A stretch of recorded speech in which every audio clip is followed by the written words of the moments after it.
नमस्कार मित्रों, किसी ने मुझसे पूछा कि भैया आप एक टीचर हैं, आपके नाम के साथ लिखा जाता है physics teacher for IIT JEE and NEET, और आप बना रहे हैं पॉलिटिकल वीडियोस, मतलब इसमें आप कौन से फिजिक्स पढ़ा रहे हैं। तो मैं ऐसे लोगों से कहना चाहता हूं कि भैया हम सभी, चाहे किसान हो, चाहे अध्यापक हो, चाहे कोई व्यापारी हो, चाहे कोई नेता हो या कुछ भी हो, हम सभी सबसे पहले भारत के एक नागरिक हैं और हम सभी का पहला कर्तव्य यह होना चाहिए कि हम अपने देश को एक सही दिशा दे सके, हम अपने देश को उन्नति की तरफ ले जा सके। अगर कोई हमारे देश में किसी प्रकार का भ्रम फैला रहा है तो उस भ्रम को दूर करने के लिए अपना यथा प्रयास जो हो सकता है वो प्रयास अवश्य करें, और मैं केवल उतना कर रहा हूं। आज मैं जिस चीज के लिए वीडियो बना रहा हूं जरा उस पर बात करते हैं। देखिए 2017 में हम सभी ने लगभग उत्तर प्रदेश के 40% लोगों ने भाजपा का समर्थन किया और प्रदेश में एक मजबूत सरकार बनी योगी जी के नेतृत्व में 325 विधायकों के साथ। आज फिर से हम लोग एक मुहाने पे खड़े हैं, 2022 का वर्ष है और चुनावी पर्व चल रहा है और पूरे प्रदेश में इस समय चुनावी चर्चाएं चल रही हैं। आने वाले 5 सालों के भविष्य का निर्धारण होने वाला है कि कौन फिर से आएगा सत्ता में, क्या योगी जी दोबारा सत्ता में आएंगे या दूसरी तरफ से जो लोग और विपक्ष में प्रयास कर रहे हैं वो लोग सत्ता में आएंगे। इसके ऊपर पूरा प्रयास चल रहा है। तो आज मैं जिस चीज पे बात करने के लिए खड़ा हुआ हूं, मैं फील्ड में जाता रहता हूं, बहुत से लोगों से बातचीत होती रहती है, दिन भर में 100 से ज्यादा लोगों से मेरी बातचीत होती है। कुछ अध्यापक होते हैं, कुछ विद्यार्थी होते हैं, कुछ आम जन होते हैं, कुछ पत्रकार होते हैं, बहुत से लोगों से, कुछ गार्जियंस होते हैं, बहुत से लोगों से दिन भर में बातचीत होती है।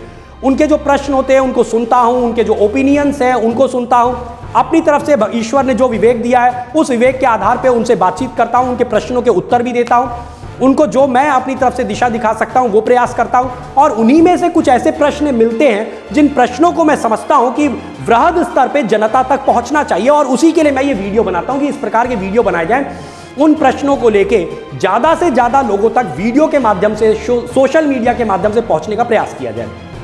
मैंने जो देखा है फील्ड में जाके हैं, कुछ लोग कह रहे हैं कि आप केवल कमरे में बैठ के वीडियो बनाया करते हैं। नहीं भैया, कमरे में बैठ के कोई काम अगर कमरे में होता है तो कमरे में ही करना पड़ेगा। अब मैं अध्यापन करता हूं, टीचिंग करता हूं, तो टीचिंग कमरे में ही होती है। वीडियो बनाना है तो एक स्टूडियो होगा और ये डिजिटल बोर्ड होगा, उसके सामने खड़े होकर ही बनाया जा सकता है। वो चौराहे पे खड़े होकर थोड़ी बनाया जा सकता है। लेकिन ये बनाने के पहले बहुत सारा काम चौराहे पे करना पड़ता है, लोगों से मिलना पड़ता है, फील्ड में जाना पड़ता है, फील्ड में लोगों का ओपिनियन सुनना पड़ता है, और उसके बाद जब उनसे बातचीत के बाद जो निष्कर्ष निकलता है 5-7 मिनट, 10 मिनट, 12 मिनट का ये वीडियो होता है जो कि आपके सामने मैं लेके आता हूं। अच्छा, तो मेरा जो मानना है, जो मैंने देखा कि बहुत सारे ऐसे लोग, लगभग जो 40% लोगों ने, उत्तर प्रदेश की पूरी जनता ने जो योगी जी को 2017 में वोट दिया है, उनमें से मैं समझता हूं कि 2 प्रकार के समर्थक हैं।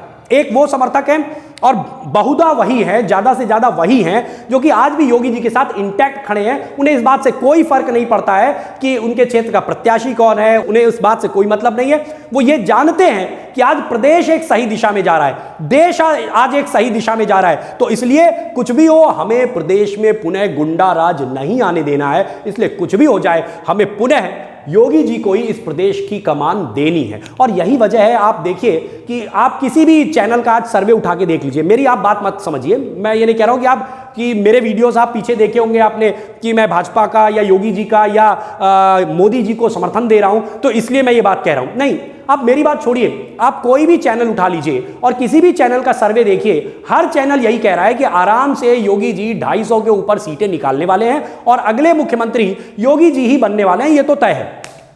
लेकिन फिर भी मैं एक ऐसे वर्ग को एड्रेस करना चाहता हूं कि जो वर्ग किसी ना किसी वजह से नाराज है। भाई, अगर सर्वे में यह आ रहा है कि 250 सीटें आ रही हैं और पहले 325 सीटें थी, यानी कि एक तो वर्ग ऐसा है जो कि नाराज है, तो मैं आज उसी वर्ग को जो है संबोधित करने के लिए खड़ा हुआ हूं। और इसीलिए देखिए मैंने जो आज हेडिंग डाली है कि नाराज समर्थकों से संवाद, कि यदि कोई नाराज है तो उसकी बात भी सुनी जानी चाहिए। और मैं भी क्षेत्र में जाता हूं, उनकी बातें सुनता हूं। जो भी ऐसा, अगर एक आदमी, मतलब 10 आदमी मुझे समर्थन वाले मिल जाए और एक आदमी मुझे ऐसा मिले जो किसी वजह से नाराज है, तो मैं उस एक आदमी को कहता हूं भैया पहले तुम किनारे आओ, तुम्हारी बात सुनेंगे। पहले 10 लोग कह देते हैं भैया आप तो वोट दे रहे हैं, 1 मिनट रुकिए जरा, पहले इस व्यक्ति की बात सुनना ज्यादा जरूरी है कि ये एक व्यक्ति क्यों नाराज है, इस एक व्यक्ति की बात सुनना बहुत जरूरी है।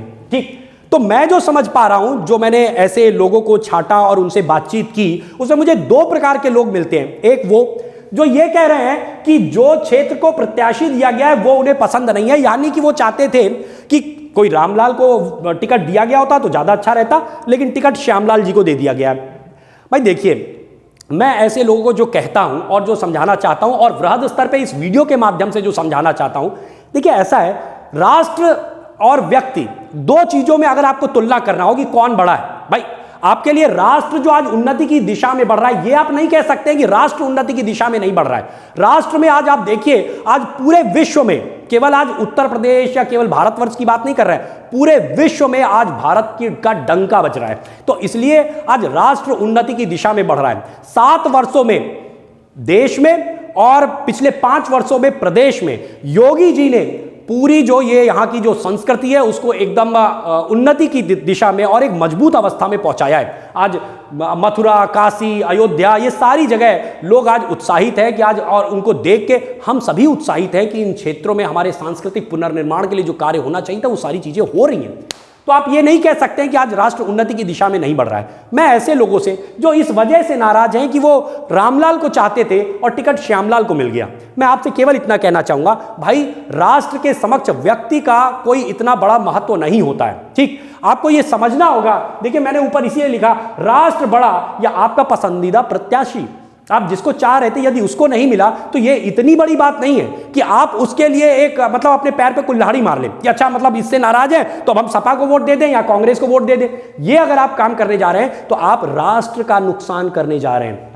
मैंने एक चीज आज यहां लिखी है और ये आपको, ये फॉर्मूला है, ये फॉर्मूला आपको अपने दिमाग में बैठाना होगा। क्या कि छोटी छोटी नाराजगियों के चलते बड़े बड़े नुकसान नहीं किए जाते। आपकी कोई छोटी सी यदि नाराजगी है उस पर बात करना जरूरी है, उस पर बात करिए, लेकिन उसकी वजह से कोई बहुत बड़ा नुकसान करने का ऐसा मन मत बनाइए। चलिए अब आते हैं जरा दूसरे प्रकार के जो मैं नाराज वोटर्स देख रहा हूं कि वो जिन्होंने 2017 में तो समर्थन किया था लेकिन आज इनमें से कुछ वोटर ऐसे हैं जो कि नाराज हैं। तो ऐसे कौन से वोटर हैं? ऐसे वो वोटर हैं जो कि मैंने क्षेत्र में जाके लोगों से बैठ बैठ के बातचीत करके समझा है, जिनकी एक जेन्युइन सी समस्या, वो ये कह रहे हैं कि हमारे क्षेत्र की कुछ तो समस्या थी, हम उसको लेके विधायक जी के पास गए और विधायक जी ने वो काम नहीं करवा पाए, वो जो काम था वो काम नहीं हुआ। समस्याएं क्या थी वो भी मैंने देखा है, नाली, खड़ंजा, रोड लाइट, या किसी की अपनी कोई व्यक्तिगत समस्या भी हो सकती है जिसके लिए वो उनके पास गए होंगे और शायद वो काम नहीं हो पाया। ठीक, और उसको लेके कि वो नाराज है। मैं ऐसे लोगों से जो बात कहता हूं और इस वीडियो के माध्यम से भी जो कहना चाह रहा हूं वो ये कि भाई एक बात समझिए, पिछले जो 5 साल का कार्यकाल था, इस 5 साल के कार्यकाल में सरकार के सामने 3 बड़ी चुनौतियां थी। उत्तर प्रदेश का नया ढांचागत विकास, इंफ्रास्ट्रक्चरल डेवलपमेंट होना चाहिए। ठीक, पूर्व की सरकारों ने यहां का जो इंफ्रास्ट्रक्चर बनना चाहिए था उस पर बहुत कम काम किया था, एकदम नेग्लिजिबल काम किया था, उस पर बहुत कुछ काम की जरूरत थी। आज उत्तर प्रदेश में रिकॉर्ड स्पीड से एक्सप्रेसवे बन रहे हैं, मेट्रो बन रहे हैं, बहुत सारे कॉलेजेस बन गए। उत्तर प्रदेश में जो मेडिकल कॉलेजेस की संख्या थी वो बहुत ही कम थी। आज योगी जी ने बीड़ा उठाया है कि हर जिले में एक सरकारी अस्पताल अवश्य होना चाहिए, और अगर हमारे पास हर जिले में सरकारी अस्पताल होंगे तो कोरोना में जो हमें समस्याएं झेलनी पड़ी वो समस्याएं हमें नहीं झेलनी पड़ी होती। जो तैयारी पहले की सरकारों को करनी चाहिए थी उन्होंने नहीं की थी, नेग्लिजिबल तैयारी की थी। इसलिए प्रदेश में इंफ्रास्ट्रक्चर बहुत मजबूती से खड़ा करने की जरूरत थी और 5 सालों में यह काम किया गया, बहुत मजबूती से किया गया। दूसरी चीज, प्रदेश के सांस्कृतिक पुनर्निर्माण के लिए काम करना था। ये जो काशी, अयोध्या, ये सारी चीजें जो सजाई जानी थी, जो वहां पे काम होना चाहिए था, और जो केवल 5-10 सालों, 20 सालों, 50 सालों की बात नहीं, सदियों से जो काम लटके पड़े थे वो सदियों से लटके हुए काम इन 5 सालों में किए गए हैं। जरा इस पे गौर करिए। और तीसरा एक बहुत बड़ा काम जो कि मतलब कि अनवांटेड सा, अननोन सा प्रदेश सरकार के सामने आ गया, जिसके लिए प्रदेश सरकार को बहुत काम करना पड़ा, वो ये था, देखिए मैंने यहां पे लिखा भी है, ढांचागत विकास, दूसरा सांस्कृतिक पुनर्निर्माण, और तीसरी चीज थी कोरोना में जनता का भरण पोषण होता रहे। किसको पता था कि ये कोरोना जैसी चीज आएगी, 2-2.5 साल तक सरकार को उससे जूझना पड़ेगा। और इसमें केवल सरकार नहीं जूझ रही थी, आपके क्षेत्र के विधायक को भी जूझना पड़ रहा था। भाई क्षेत्र की जनता कम से कम भूखे ना मरे, लोगों को अनाज मिलता रहे, लोगों को अगर ऐसी कोई समस्या है कि उनको कोई समस्या है तो उनकी समस्या का निदान होता रहे। आप बताइए, किसी का अगर मान लीजिए राशन कार्ड नहीं बना है, उसका राशन कार्ड बनता रहे। तो बहुत से क्षेत्रों में नए राशन कार्ड बनवाए गए ताकि प्रदेश सरकार की तरफ से जो अनाज आ रहा है कम से कम वो उनको मिलता रहे, तेल आ रहा है वो मिलता रहे, नमक आ रहा है वो मिलता रहे, चना आ रहा है वो मिलता रहे। बहुत सारी ऐसी चीजें हैं जो कि मिलनी चाहिए, वो सारी चीजें कम से कम लोगों तक पहुंचे और लोग जिंदा बने रहें। इसलिए इन 5 सालों में आप ये कहे, मैं मानता हूं मैं मानता हूं ऐसे कुछ पॉकेट छूटे होंगे जहां पे गली नाली खड़ंजा रोड लाइट कोई ऐसी समस्या रह गई होगी। मैं ये कतई नहीं कहता कि पूरा प्रदेश एकदम से चमक गया है, नहीं, ऐसा नहीं हो सकता है और ना हो सकता था। लेकिन आप समझिए 3 प्रकार के काम थे प्रदेश सरकार के सामने, 2 जो उनको करने ही थे और तीसरा जो अपने आप टपक गया चीन की तरफ से, ये कोरोना वायरस चला आया। तो इसलिए 2 काम कौन से थे? ढांचागत विकास इंफ्रास्ट्रक्चरल डेवलपमेंट करना था, सांस्कृतिक पुनर्निर्माण करना था और कोरोना में जनता को जिंदा बनाए रखना था। ये 3 काम, और इन तीनों के बीच में एक प्रॉपर बैलेंस बनाना था। ऐसा ही नहीं था कि केवल सड़कें ही सड़कें, सड़कें ही सड़कें, मेट्रो ही मेट्रो, मेट्रो ही मेट्रो बना देते तो प्रदेश बहुत अच्छा हो जाता। ऐसा भी नहीं था कि केवल जो हमारे तीर्थ क्षेत्र हैं, चाहे अयोध्या है चाहे काशी है, केवल हम उन्हीं पे काम करते रहते तो उसी से प्रदेश का सब भला हो जाता। नहीं, ऐसा भी नहीं था भाई। आप समझिए 2.5 करोड़ किसानों को किसान सम्मान निधि भेजी गई है। भाई ये भी भेज के क्या किया गया है? उनको भी जिंदा बनाए रखा गया कि अगर आप कोरोना की वजह से किसी प्रकार से व्यथित हैं तो कम से कम जिंदा बने रहें। तो लोगों को यह सब दिया गया है। 4.5 लाख युवाओं को नई नौकरियां दी गई हैं इन्हीं 5 सालों में। आप समझिए 42 लाख लोगों को नए आवास दिए गए हैं पीएम आवास योजना के तहत। तो बहुत सारा काम किया गया है। मैं आपसे यही कहना चाहूंगा, प्रदेश सरकार ने एक बैलेंस वे में काम करने का प्रयास किया। अच्छा, अब देखिए, जो मैं लोगों से बातचीत करता हूं मैं उनसे ये भी कहता हूं कि मान लीजिए अच्छा आप नाराज हैं, तो नाराज होकर क्या करने वाले हैं? अगर आप नाराज होकर ये करने वाले हैं कि अब मैं इस भाजपा के प्रत्याशी से नाराज हूं, क्या करूंगा, मैं इसको इस बार मजा चखाऊंगा। एक्चुअली आप उसको नहीं मजा चखाने वाले हैं, आप उसके चक्कर में पूरे प्रदेश को और अपने क्षेत्र को भी मजा चखाने वाले हैं, आने वाली पीढ़ियों को भी मजा चखाने वाले हैं। क्यों?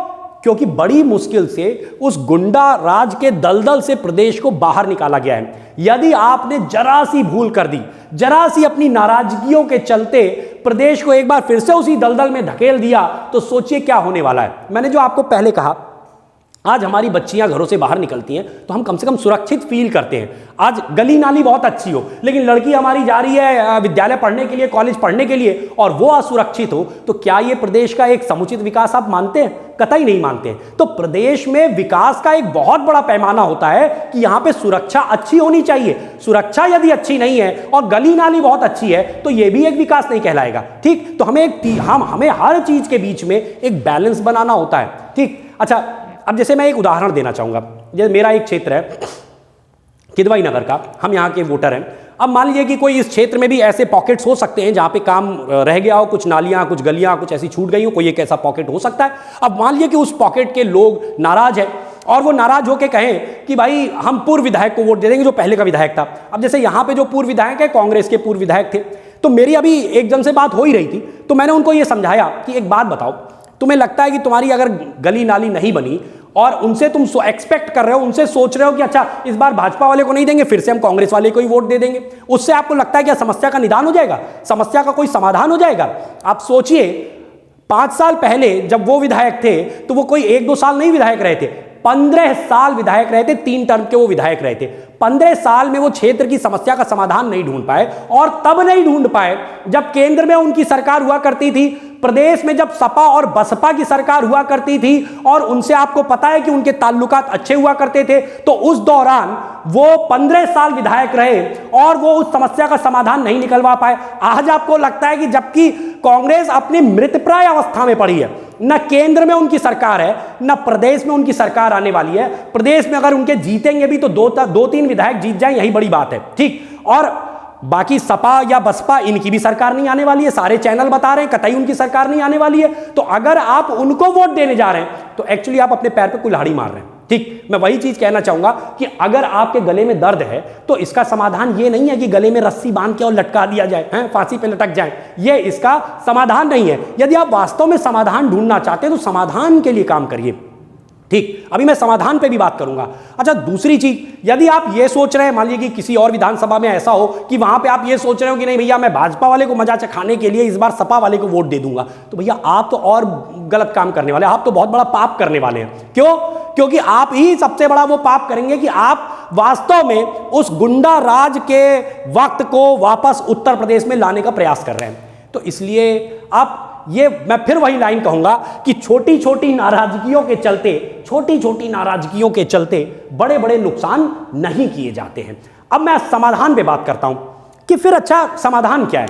क्योंकि समस्या तो है, तो इस समस्या का समाधान क्या होगा कि आपका जो पॉकेट है, आपका जो क्षेत्र है, आपके क्षेत्र की जो समस्या है उसका समाधान पिछले 5 सालों में यदि नहीं हो पाया, अब इसका समाधान क्या है?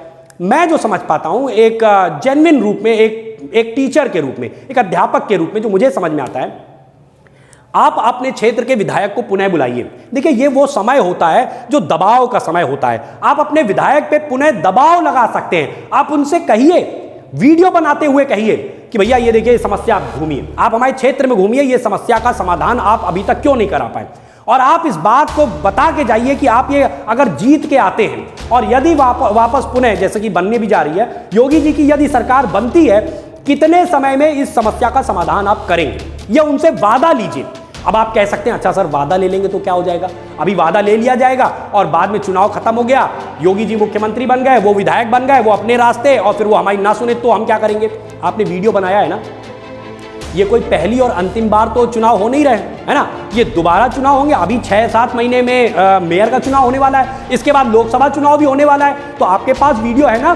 तो अगली बार कोई भी अगर भाजपा की तरफ से आपसे वोट मांगने आए तो आप उनसे साफ कहिए कि भैया देखिए ये समस्या तब भी ऐसी थी और अब भी ऐसी है, और इन्होंने कहा था कि 6 महीने में समाधान हो जाएगा, लेकिन अभी तक समाधान नहीं हुआ है। और आप विश्वास मानिए, यदि आप इस दबाव की वर्किंग को यूज करेंगे तो मुझे पूरा विश्वास है कि समस्या का समाधान होगा। समस्या का समाधान उससे नहीं हो सकता है कि आपने, ये समझिए आपके क्षेत्र में मान लीजिए कि एक बड़ी सी समस्या है जिसके लिए 5 करोड़ 10 करोड़ 20 करोड़ के फंड की आवश्यकता है। आपको लगता है कि कांग्रेस का निर्दलीय टाइप का, क्योंकि कांग्रेस को तो मैं निर्दलीय टाइप का विधायक मान के चल रहा हूं कि 2-3 विधायक अगर जीत भी गए तो उनकी कोई यहां पे आवाज नहीं होगी, तो अगर आपने उसको जिता दिया तो आप एक तरीके से कूड़े में अपना वोट डाल रहे हैं, ठीक। तो वो तो समाधान कतई नहीं हो सकता है। सपा वाले को भी अगर आपने दिया, उनकी भी सरकार नहीं बनने वाली है, तो भी आप समझिए समाधान नहीं होने वाला है। वो 5 करोड़ या 10 करोड़ के फंड को लेके आ जाए, ऐसा मुझे नहीं लगता है, ठीक। तो इसलिए सही समाधान तक पहुंचिए। यदि गले में समस्या है तो उस गले का सही इलाज क्या होगा, सही डॉक्टर के पास जाइए, सही दवा लीजिए, तब जाके इसका सही इलाज हो पाएगा। तो मैं आप सभी से पुनः करबद्ध निवेदन करना चाहूंगा कि नाराजगियां हो सकती हैं, लेकिन नाराजगियों के चलते आने वाली पीढ़ियों के भविष्य को हम लोग खतरे में नहीं डाल सकते हैं। छोटी छोटी नाराजगियों के चलते बड़े बड़े नुकसान नहीं किए जाते हैं। जय हिंद, जय भारत।